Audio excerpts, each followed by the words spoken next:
On va continuer cette série. Alors au départ, j'avais prévu que ce soit une série en 3 épisodes, et puis plus je prépare, plus le Seigneur me dit non, ça ne sera pas en 3 épisodes, ça va continuer. Ok. Bon, bah écoute, toi, tu as le timing. Hein. Et hop, je lance juste mon diaporama pour que je puisse suivre ce que je dis, c'est mieux quand même. Et on avait démarré le 17 mai, donc ça fait un petit mois, sur cette série, donc On va tous mûrir. Donc ce n'est pas une pub pour une célèbre comment dire, boisson aux fruits, hein, c'est ça? Voilà.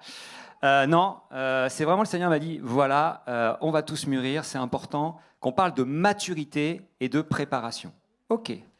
Et puis le texte fondateur là-dessus, eh bien, c'est les 7 églises de la Révélation, de l'Apocalypse, dans le livre de la Révélation, donc chapitre 1 et surtout 2 et 3. Et ça sera toujours ce texte de référence parce qu'on va parler de l'Église et on va parler de nous en tant qu'Église, ensemble, mais aussi nous individuellement. Parce que l'Église, c'est le résultat de ta vie. Si tu es à côté, l'Église sera à côté. Vous êtes d'accord avec ça? Ok? L'Église ne sera que le reflet de ce qu'on vit chacun. Donc quand on commence à penser un petit peu à ça, eh bien, ça amène une certaine responsabilité. Et puis, tu peux passer à la suivante. Le Seigneur m'a dit, on va faire un combo. Et donc, tu vas parler à la fois, et on va parler à la fois de maturation de la moisson, une partenaire dans la moisson, voilà. Donc Dieu veut faire mûrir cette moisson d'âme parce qu'il a un projet précis pour les personnes qu'il veut sauver. Et on va parler en même temps de la préparation de l'épouse. Et oui, parce que la préparation, c'est comme la maturation. Il y a un moment donné, il est nécessaire d'être intentionnel. Et le texte, donc, tu peux passer à la suivante. On avait la fois dernière, on avait parlé de Éphèse, les 7 églises de l'Apocalypse. Et puis le Seigneur m'a dit, on va pas les dérouler dans l'ordre chronologique comme elles sont déroulées habituellement. On va travailler sur Éphèse et puis on va aller voir Laodicée. Parce que Laodicée, c'est potentiellement ce que Éphèse aurait pu devenir quelque part, mais en tout cas, c'est une forme de maturité, de maturation, parce que si le temps n'arrange rien, c'est ce que j'ai dit la dernière fois, par contre, tu vas mûrir. Tu vas mûrir là, tu vas mûrir là, tu vas mûrir là. Que tu le veuilles ou pas, tu vas mûrir. Mais cette maturation, ce mûrissement va être la conséquence des choix que tu vas faire. Et donc, c'est intéressant de savoir les choix que tu fais parce que de toute façon, que tu le veuilles ou pas, tu vas mûrir. Et la fois dernière, donc, on a parlé d'Éphèse. Et Éphèse, tu peux passer à la suivante, c'était une église qui avait énormément quand même de qualité. Et Dieu a dit beaucoup de choses sur cette église. C'était l'église apostolique, l'église des premiers temps, l'église qui a été envoyée. Et puis Dieu, en vert, vous avez tous les compliments, en rouge, vous avez le reproche, mais Dieu lui faisait ce reproche, tu as abandonné ton premier amour. Puis il lui demandait de revenir. Et aujourd'hui, on va parler de Laodicée. Et là, ce n'est pas la même limonade. Laodicée, vous voyez, en vert, il y a, je ne sais même pas si c'est un compliment, parce que Dieu lui dit, je connais tes œuvres. Et je ne sais pas comment Jésus, sur quel ton il l'a dit, mais il dit « Je connais tes œuvres ». Et puis rapidement, après, il passe à « Je sais que tu n'es ni froid ni bouillant, puisses-tu être froid ou bouillant. Et ainsi, parce que tu es tiède, je te vomirai de ma bouche. » Tout à l'heure, Sandra disait « Un bon papa, des pasteurs, quand on vous aime, c'est parce que, une des preuves de notre amour, une des preuves de l'amour de Dieu, c'est qu'il nous corrige. » Ah oui, eh oui, Dieu châtie ceux qu'il aime. Là, on peut dire que Dieu aime beaucoup Laodicée. Mais c'est intéressant, on le dit sur le ton de l'humour, mais dites-vous bien que quand Dieu corrige, c'est pour ramener dans le droit chemin. Parce qu'il ne veut pas que tu t'écartes. Et on peut passer à la suivante. Voilà. Donc, on avait vu qu'Éphèse, c'était une église qui était devenue orgueilleuse parce qu'elle était devenue légaliste. En fin de compte, elle s'était enflée d'orgueil progressivement. Et puis là, on va regarder autre chose. On va regarder Laodicée. Donc, on peut passer à la suivante. Ce qui est assez intéressant sur Laodicée, c'est que quand vous lisez l'épître aux Colossiens, l'épître aux Colossiens, elle est adressée aux Laodicéens. En fin de compte, il y avait 3 églises qui étaient les unes à côté des autres, à 12 km les unes des autres. Il y avait Colosse, il y avait Laodicée et il y avait Hiérapolis. 3 petites villes, loin d'être neutres. Et dans chacune de ces villes, il y avait des choses qui étaient bien... Colosse, vous savez ce que c'est qu'un colosse, hein. Eh bien, le nom de cette ville, ça voulait dire statue très grande, monstruosité géant. Ça pose le décor, spirituellement. Laodicée, on le verra, c'est justice du peuple ou peuple jugé. Et Hiérapolis, alors là, c'est le summum. Hiérapolis, c'était la ville sainte, mais c'était la ville sainte qui contenait en elle un temple qui s'appelait la porte des enfers et qui adorait le dieu Pluton, qui était Hadès, qui séjournait au séjour des morts, les Champs-Élysées. Intéressant, hein ? C'était le dieu de la guerre. C'est intéressant quand le chef des armées remonte le 14 juillet avec toute son armée les Champs-Élysées. Enfin, je ferme la parenthèse. Et le problème de cette église, c'est qu'elle avait bien démarré, mais Paul va envoyer une lettre à Colosse, à Laodicée et à Hiérapolis sur le thème de la connaissance de Christ. Pas la connaissance de Christ, mais la connaissance de Christ. Il va réaffirmer la nécessité de connaître Christ, de le connaître intimement en termes de relation. Pourquoi ? Parce que Paul menait un combat. À cette époque-là, Paul n'était jamais venu physiquement. Il avait envoyé Épaphras, et c'était Épaphras qui avait fondé cette église. Mais il y avait un certain nombre d'adeptes de la gnose, d'hommes qui voulaient expliquer Dieu. J'ai beaucoup aimé tout à l'heure dans la louange, et je vous remercie pour votre passion, les filles. Je vous remercie pour votre cœur d'adoratrice, de femme qui aime Dieu. Ça se sent lorsque vous louez. Ça se sent lorsque vous adorez. On sent que vous êtes pétris de cet amour passionné de Dieu. Et moi, on peut les applaudir, on peut les encourager. Parce que c'est loin d'être évident. C'est loin d'être évident. Et ces gnostiques, ou gnostiques comme on dit, eh bien, ils pensaient que Christ était un subordonné. Eux, ils adoraient les anges.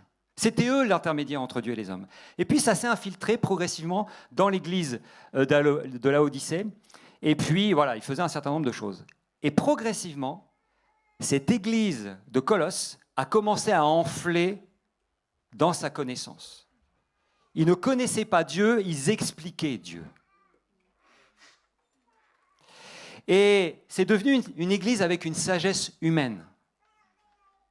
Et ce qui est assez intéressant, vous allez le voir, il y a énormément de similarités entre Laodicée et le monde dans lequel nous vivons et l'église d'aujourd'hui. Et tous les pièges qui ont été tendus à cette église, vous allez pouvoir remarquer que ça va nous parler particulièrement à nous. Tu peux passer à la prochaine. Paul va écrire aux Colossiens « Je tiens en effet à ce que vous sachiez quel rude combat je soutiens pour vous, pour les frères qui sont à Laodicée. Je combats pour eux afin que leur cœur soit comme soudé ensemble par la puissance de l'amour et qu'ils puissent pénétrer dans toute la richesse d'une pleine connaissance du mystère de Dieu. Ce mystère se résume en un mot. Ce n'était pas connaître Dieu avec sa tête, c'était connaître Jésus. Et là, Paul livre le combat de l'amour. Épaphras, en serviteur de Jésus-Christ, qui lui a fondé cette église, combat sans cesse pour vous dans ses prières, pour que vous teniez bon comme des adultes dans la foi. Je crois que nous sommes à un mémentum, mes amis. Nous sommes à un mémentum où nous ne pouvons plus, tu ne peux plus être un enfant dans la foi. C'est plus possible. Alors, je ne parle pas aux jeunes baptisés ou aux futurs baptisés. Vous arrivez, vous êtes en train de devenir des enfants dans la foi. Mais si toi, ça fait 5 ans, 10 ans, 15 ans que tu viens dans cette église, ou que tu vis dans l'église, que tu connais Dieu, et que tu en es encore au rudiment, au balbutiement, que tu es un enfant dans la foi, il y a un problème. À 45 ans, à 50 ans, tu ne peux pas te comporter comme un enfant. Pourquoi je dis ça? Non pas parce que je veux te faire grandir trop vite ou parce que je ne sais pas pourquoi. Non, parce qu'il y a un danger véritable à être un enfant dans la foi quand tu es appelé à être un homme mûr, à avoir une stature, une femme mûre, et qui doit comprendre ce qui est en train de se passer, les enjeux. Et nous sommes dans un temps où l'Église doit rentrer dans une maturité pour affronter et mener le combat qu'elle est amenée à vivre ici et maintenant. Ce n'est pas des enfants, ce n'est pas des bébés qui vont sortir pour annoncer au monde que Jésus est vivant. C'est des hommes et des femmes qui ont compris qui ils sont en Jésus-Christ, qui sont des fils et des filles de Dieu, mais qui ont grandi et qui sont mûrs. Parce que voilà à quoi on a affaire. Tu peux passer la suivante. Les armes avec lesquelles nous combattons ne sont pas simplement humaines. Et je veux le dire avec une déclaration d'autorité et avec la dimension prophétique de cette parole. Elles tiennent leur puissance de Dieu qui les rend capables de renverser des forteresses. Et oui, ce soir, je veux proclamer que nous allons renverser, que le Saint-Esprit, que Dieu va renverser des forteresses, il va démanteler des forteresses de pensée, de faux raisonnements, ainsi que tout ce qui se dresse prétentieusement contre la connaissance de Dieu. Et nous faisons prisonnière toute pensée pour l'amener à l'obéissance de Christ ce soir. Parce que dans nos vies, mes amis, il y a des raisonnements humains, des raisonnements sataniques, des raisonnements diaboliques qui nous empêchent d'accueillir la pleine maturité et la pleine révélation de qui est Christ. Nous sommes en France assis sur un autel qui s'appelle l'autel de la raison. En 1794, Notre-Dame de Paris a été un court instant, on l'a renommé Notre-Dame de la raison. Il y a eu des dédicaces, il y a eu des autels, il y a eu du sang versé pour la raison. Ça, c'est ce que porte notre pays. Et Jésus a dit, allez de toutes les nations, faites des disciples. Moi, je crois que le Seigneur veut faire de cette nation, la France, son disciple. Je crois qu'il veut détrôner l'autel de la raison. Je crois que toi qui es derrière, sur ta chaise, dans ton canapé, sur ta chaise longue, je ne sais pas d'où tu regardes, mais si tu es chez toi, il y a plusieurs raisons. Peut-être, que tu n'as pas trouvé d'église où tu peux rassembler le corps de Christ, où tu peux être avec le corps de Christ. Peut-être que tu es loin d'Annecy, et c'est super, mais peut-être que si tu es tout proche d'Annecy, je vais te dire une chose, tu nous manques. On a besoin de toi ici et maintenant. On a besoin que tu viennes te frotter à nous. Tu as été blessé par l'Église? Bienvenue au club. On a tous été blessés par l'Église. Tu as cru des mensonges? Bienvenue au club. On a tous cru des mensonges. Ton pasteur, il t'a pas bien regardé? Bienvenue au club. On l'a tous vécu. Mais la vraie question, c'est qu'est-ce que tu fais? Tu vas rester un enfant ou tu deviens un homme qui se lève et une femme qui se lève? Dehors, ils attendent. Dehors, les drogués, là, sur le parvis, ils attendent. L'autre fois, je suis arrivé, il y avait un gars, un héroïnomane, il avait encore tous les instruments dans les mains. Il était défoncé. Le monde est défoncé. Le monde a besoin d'hommes et de femmes qui sont remplis de l'esprit et qui comprennent qu'ils ne sont pas une église qui doit être une église qui est tombée dans le piège de la raison, mais une église qui vit la vie de l'esprit. Amen. Tu peux passer à la suivante. Et donc, je veux prophétiser que Jésus démantèle. Jésus démantèle. Il a dit à un de ses disciples qui voyait les temples magnifiques à Jérusalem et qui disait « Wow, c'est Pierre !» Jésus dit « Vois-tu ces constructions ?» Et je veux le prophétiser. Dieu va ébranler les fondements de ce pays. Il ne restera pas pierre sur pierre qui ne soit renversée.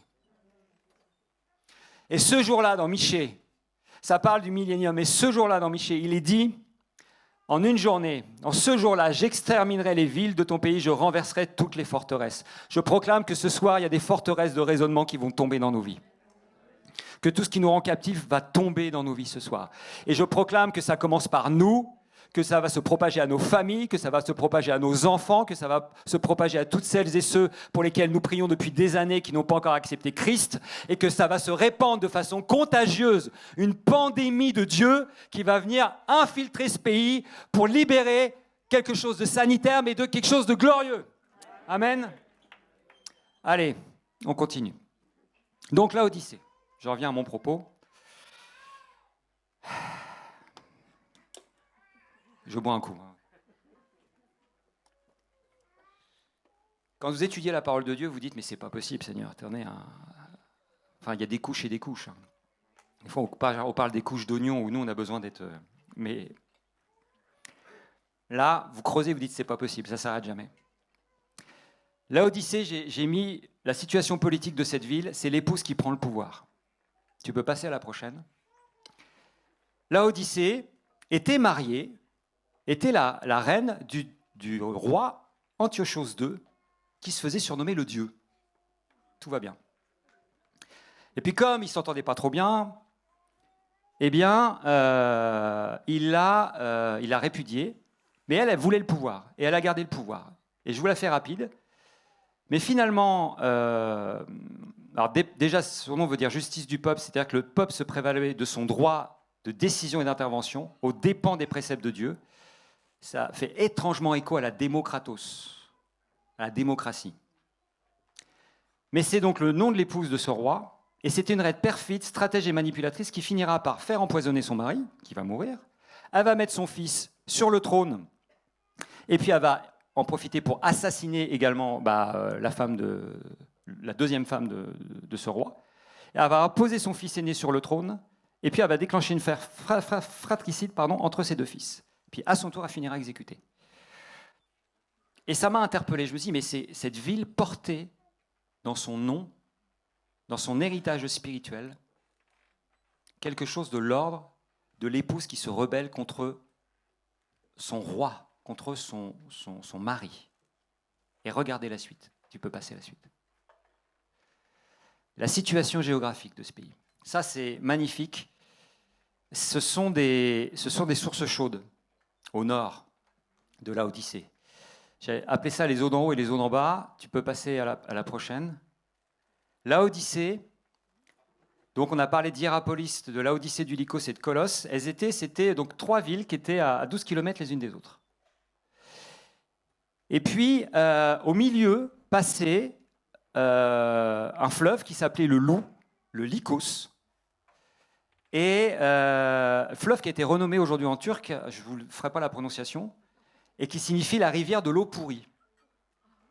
Intéressant quand même. Puis Paul dira aux Corinthiens, je sais qu'il s'introduira parmi vous après mon départ des loups cruels qui n'épargneront pas le troupeau et qu'il s'élèvera du milieu de vous des hommes qui enseigneront des choses pernicieuses. Donc Paul les avertit. Paul sait ce qui va se passer. Dieu avertit son Église. Attention, voilà ce qui va se passer. Et je vous rappelle, Hiérapolis, là c'est la porte des enfers. Ok. Là c'est Colosse, c'est là où il y a les géants, les monstruosités. Et puis il y a Laodicée qui est au milieu. Donc, fin de compte, le territoire sur lequel on est n'est jamais neutre. Les hommes ont donné des droits à l'ennemi pour qu'il fasse ce qu'il veut. Il y a des pactes, il y a des autels de sang qui ont été faits. Mais nous, en tant qu'Église, eh bien, on est là au beau milieu. Et qu'est-ce qu'on fait ? Vous allez comprendre l'importance de ce que vous avez chanté tout à l'heure, les filles. Tu peux passer à la prochaine. Au nord, Hiérapolis était et est toujours célèbre pour ses sources chaudes minérales qui jaillissent de la colline et en font un site thermal relaxant. Toujours des touristes qui y vont, c'est de l'eau bouillonnante. Au sud, Colosse se trouve au pied des montagnes enneigées. La région environnante est jalonnée de ruisseaux d'eau douce provenant de la fonte des neiges. L'eau est fraîche et elle y est potable. Mais Laodicée est entre les deux et elle acheminait l'eau, donc des sources d'eau chaude du nord, par des canalisations, parce qu'ils étaient très riches et qu'ils avaient la possibilité de mettre, c'était une des seules villes où il y avait des canalisations jusque dans les maisons, ce qui était très rare à l'époque. Vous imaginez, on était en 300 ans avant Jésus. Mais en arrivant, chargée de minéraux et de bactéries, elle était imbuvable et elle faisait vomir. Donc, et impropre à la consommation. Là, vous avez des canalisations qui ont été, encrassées. Donc, quand Jésus dit à l'Église, je sais que tu n'es ni froide, ni bouillante, comme cette eau, mais que tu es tiède. Et parce que tu es tiède, je vais te vomir de ma bouche. Les Laodicéens, ils savaient exactement de quoi Jésus parlait. Et ils avaient, eux, par leur intelligence, créé tout un réseau d'eau dans une ville où il n'y avait pas de source. Mais cette eau qui les alimentait, ce n'était pas l'eau qui coule dans Jean 7, 37, 38, de notre sein et qui coule jusque dans la vie éternelle, c'était de l'eau pourrie. Et cette eau pourrie coulait de leur cœur. Et Jésus, quand il dit ça, il dit, mais voilà ce que tu es. Voilà qui tu es. Tu peux passer à la suivante. L'eau tiède, c'est l'indifférence par rapport à l'amour de l'époux. C'est l'apathie, la neutralité, l'indépendance, la tolérance à d'autres amours. Il n'y a plus de relation de cœur entre cette épouse et Jésus, ils ne se connaissent plus, il ne reste qu'une relation purement intellectuelle. L'épouse ne veut plus se laisser purifier par l'époux au travers de sa parole vivante, elle refuse le bain nuptial, le mikvé, car elle ne souhaite plus s'unir de cœur avec lui.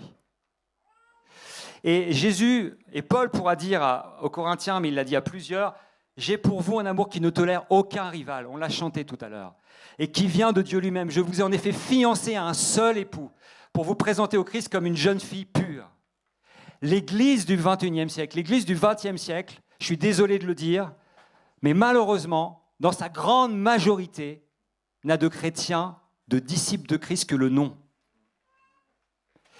Et c'est une Église qui connaît Dieu, qui a une théologie extraordinaire sur Dieu. Mais connaît-elle réellement Christ dans les profondeurs de son être ? Est-ce qu'elle a laissé Christ visiter ses entrailles pour que l'eau qui coule de son être, ça soit une eau qui soit pure et purifiée ? Et moi, je te pose la question à toi. T'en es où ? T'en es où ? Parce que l'enjeu, c'est ta vie. Rien de plus.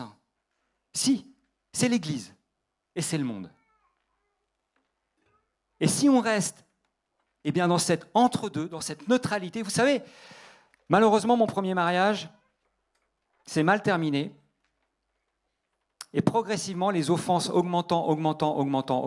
Alors, je dis malheureusement, heureusement, il y a eu la suite de l'histoire, et heureusement. Mais à la fin, au moment où nous avons divorcé, ce que j'ai observé, c'est que quand on laisse les offenses grandir et qu'on ne traite pas les offenses, la distance se crée. On devient des colocataires. On devient indifférent. On meurt. Il n'y a plus rien. Et aujourd'hui, la majorité de l'Église est une colocataire de Jésus. C'est-à-dire qu'on est des bons colocataires, mais il ne se passe plus rien dans la chambre nuptiale. Jésus n'a jamais dit on va s'aimer les premiers mois, les premières années, puis après, comme tous les couples, on fera chambre à part. Et on s'en contentera. Je vous rassure, ce n'est pas le projet de Dieu. Tu peux passer à la suivante. Et la Odyssée, quand on est là, il se passe quoi ?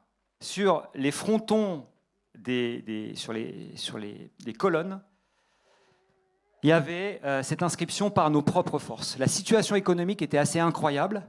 C'est que c'était une église, et tu peux passer à la suivante, c'était une église qui était un centre bancaire richissime indépendant, réputé pour son stockage de l'or. Ils étaient tellement riches qu'en 60, quand il y a eu un tremblement de terre qui a rasé les 3 villes dont je vous parlais tout à l'heure, ils ont pu reconstruire la ville intégralement sans faire appel à l'aide de Rome ou d'aucune ville, parce qu'ils avaient l'argent. Et quand ils ont reconstruit la ville, en bas, ils ont écrit « par nos propres forces ». Nous y sommes arrivés par nos propres forces. On détruit les tours du 11 septembre, pas de souci. On rebâtira plus haut. Pas de souci.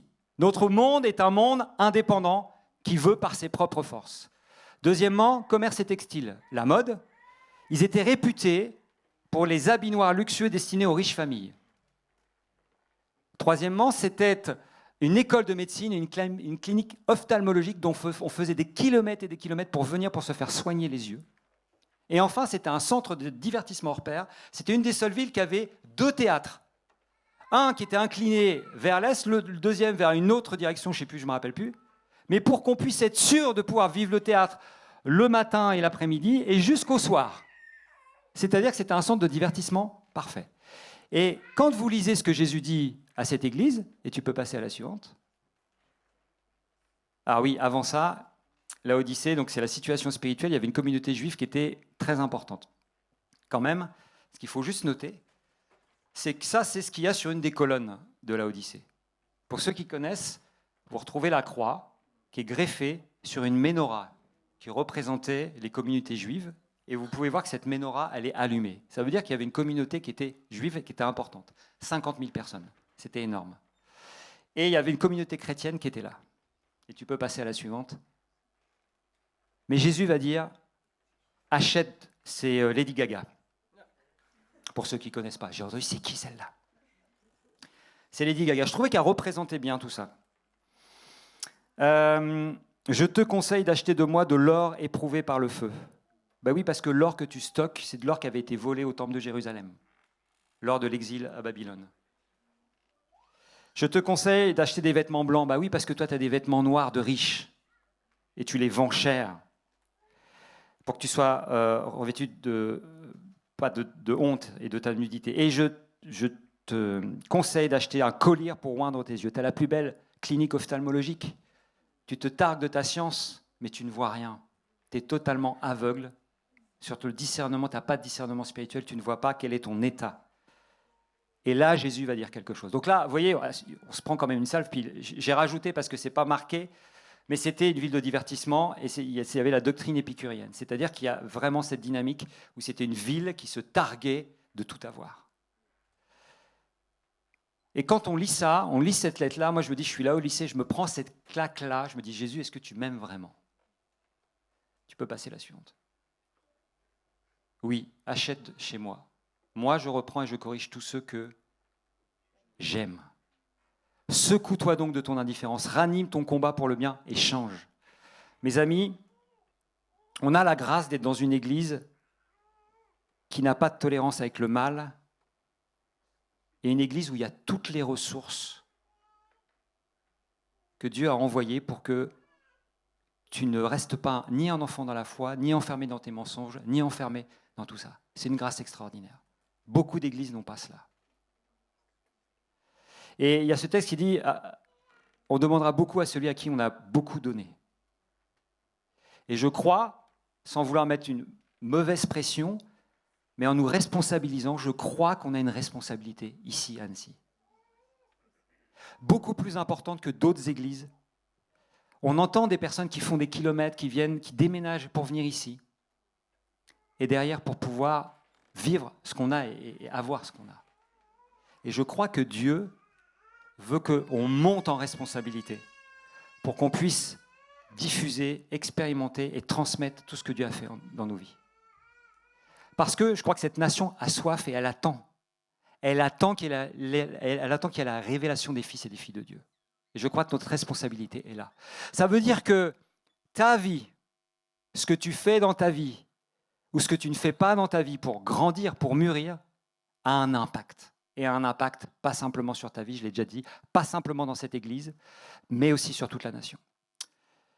Et puis j'avance encore, tu peux passer à la prochaine.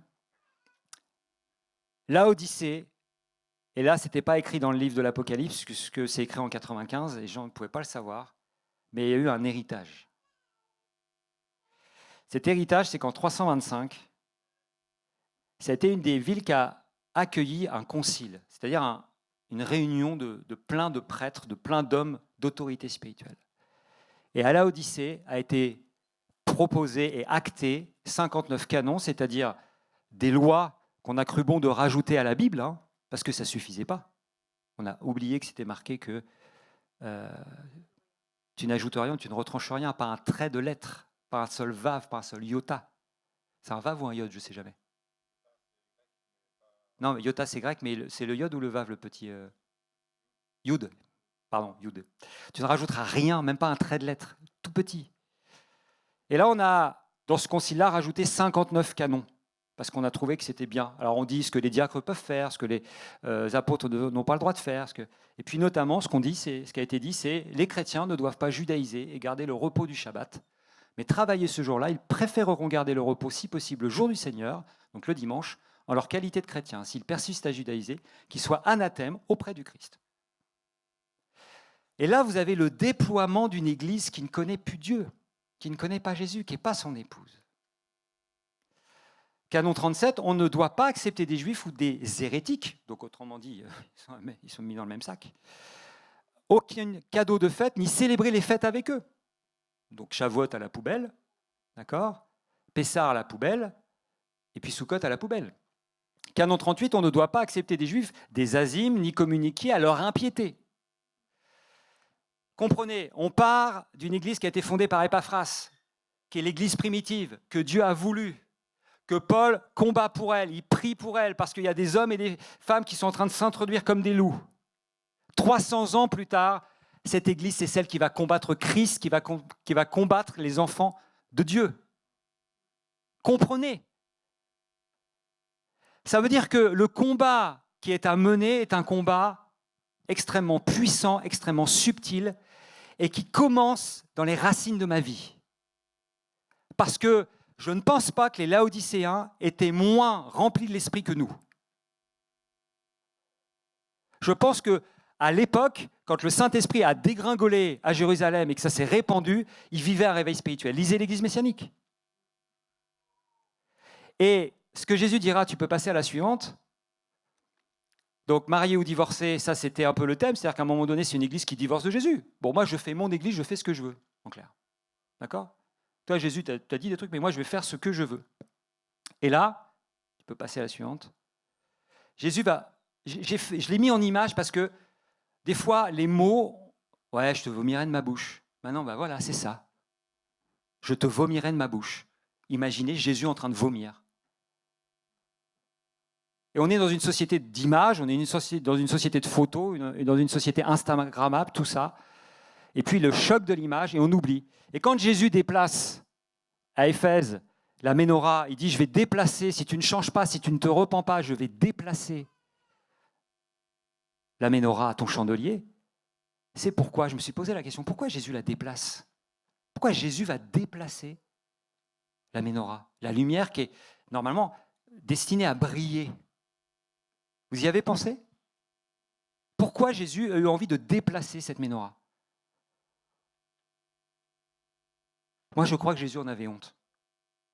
C'est terrible de dire ça. Jésus qui aime l'Église, mais il ne pouvait pas supporter que la lumière que reflétait cette Église continue à éclairer de la manière dont elle éclairait. Est-ce qu'elle éclairait ? Est-ce qu'elle éclairait Christ ou est-ce qu'elle s'éclairait elle-même ? Est-ce qu'elle mettait en avant Christ ou est-ce qu'elle mettait en avant ses richesses, qui elle était ?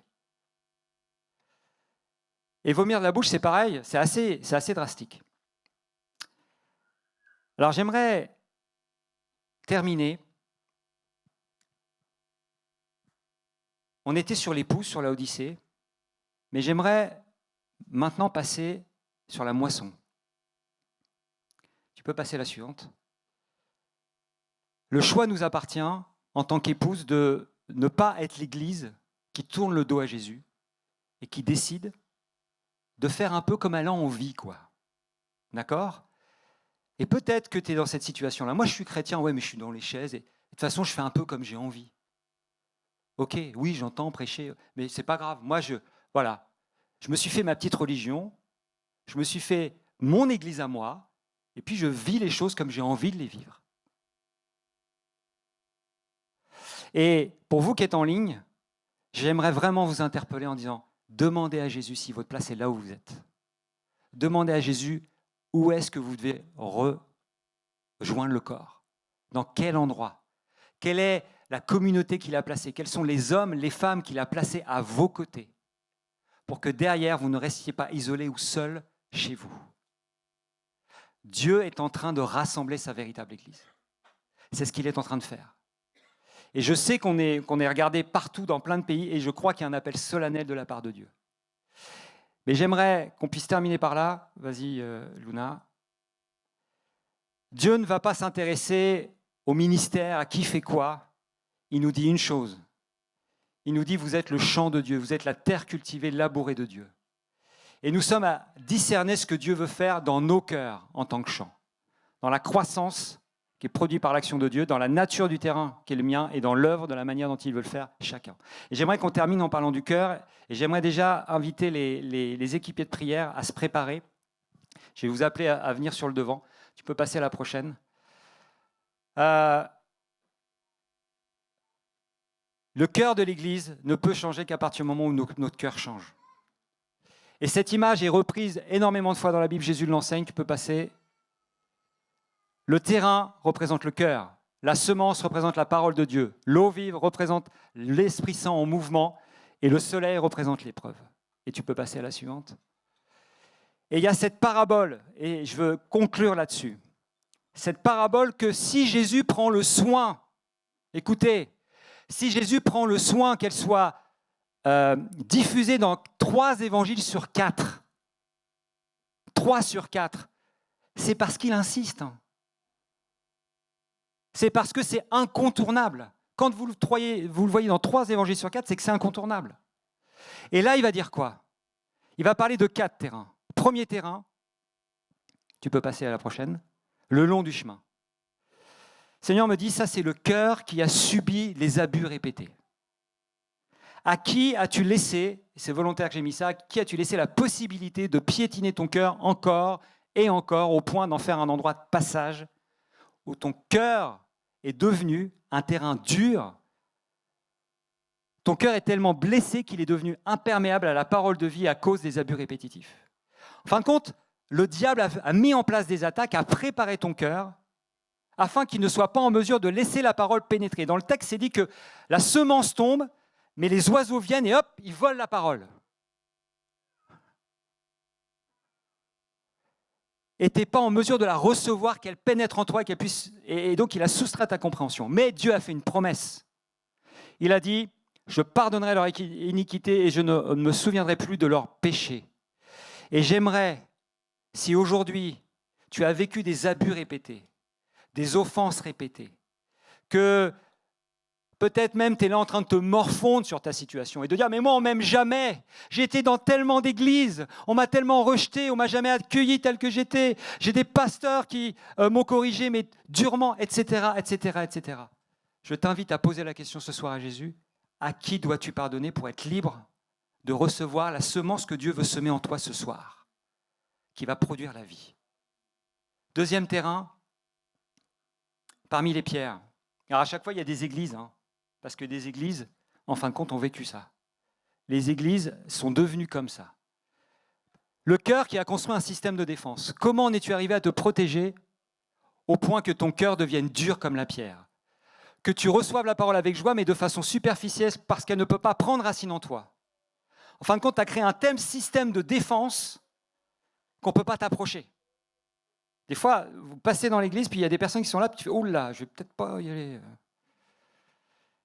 Jésus a fait cette promesse, et vous l'avez, ça a été dit tout à l'heure, je ne sais plus si c'était à la louange, « Je vous donnerai un même cœur, et je mettrai en vous un esprit nouveau. J'ôterai de leur corps le cœur de pierre, et je me donnerai un cœur de chair, et ils seront mon peuple, et je serai leur Dieu. » Et le Seigneur me montrait qu'à un certain nombre d'entre vous, vous avez fait des vœux. Des vœux, vous avez dit « Non, plus jamais je ferai confiance à un pasteur. Plus jamais je ferai confiance à une autorité spirituelle. Plus jamais je mettrai les pieds dans une église. Plus jamais je passerai les portes d'une église ou d'une communauté. Plus jamais, plus jamais, plus jamais. » Et d'autres choses encore. Et je veux t'inviter à poser cette question ce soir au Seigneur. Seigneur, est-ce que j'ai fait un vœu? Est-ce que j'ai fait un vœu aujourd'hui qui m'empêche de recevoir la parole qui va me libérer, qui va me transformer, qui va faire de moi un homme, une femme mûre? Une église mûre. Et à quel vœu je dois renoncer? Et puis le troisième terrain, c'est celui des ronces et des épines. C'est celui où le monde t'a trompé. On vit dans un monde où c'est compliqué, des fois financièrement, de s'en sortir. Et puis c'est un poids. Il y a une exigence de réussite financière. Puis on est tenté. On est tenté, je sais que ça vous parle aux hommes, on est tenté d'être au niveau des soucis de la vie, au niveau de l'inquiétude. Et ça étouffe ta vie. Ça vient comme étouffer la parole qui ne peut pas prendre naissance en toi parce que tu es comme étouffé par ces choses. Et puis tu peux tomber dans la séduction des richesses ou le dire, bon, de toute façon, ça ne vaut pas le coup. Allez, tant pis, je vais faire du black, tant pis, bon allez, laissons aller. Mangeons, buvons, demain nous mourrons. Parce que à quoi bon? À quoi bon? Et là, la promesse que Dieu te dit ce soir, ne t'inquiète de rien, mais en toute chose, fais connaître Fais connaître tes besoins à Dieu par des prières et des supplications, avec action de grâce. Et ce que Dieu dit, c'est que la paix de Dieu, qui surpasse toute intelligence, gardera ton cœur et tes pensées en Jésus-Christ. C'est lui qui le fait. Mais la question que tu peux poser à Jésus, c'est à quel mensonge j'ai cru sur ta totale pourvoyance dans ma vie? À quel mensonge j'ai cru sur le fait que tu n'es pas un bon papa et que tu ne viens pas me donner ce dont j'ai besoin? Et donc j'aimerais, si vous êtes concerné par l'un de ces trois, ou ces trois, mais en tout cas par ces différents terrains, j'aimerais inviter, il y a des équipiers de prière qui se tiendront pour le premier terrain. Le terrain qui a été piétiné d'abus. Vous pouvez venir, les équipiers, ils vont se tenir ici. Et si vous dites, mais moi je veux bien, j'ai envie, mais je ne sais pas comment faire, j'ai besoin d'être accompagné, ils sont là.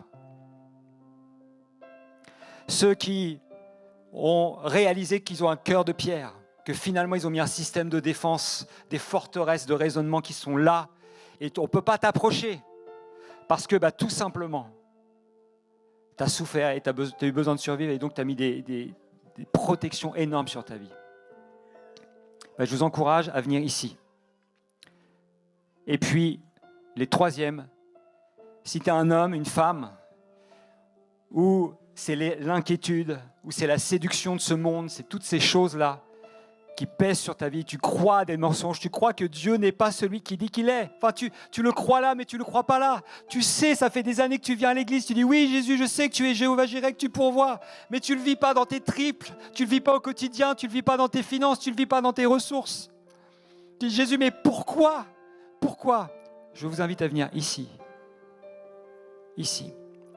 Donc les équipiers de prière pour tout ce qui est le cœur de pierre et les vœux, vous pouvez venir ici pour accueillir les gens. Allez-y, c'est maintenant. et puis ceux pour tout ce qui concerne le dernier, les ronces et les épines, vous pouvez vous approcher et ici il y a des équipiers de prière qui vont vous accueillir. J'aimerais juste passer une dernière slide avant pour terminer. Tu peux avancer? Encore. Voilà, j'aimerais terminer par ça.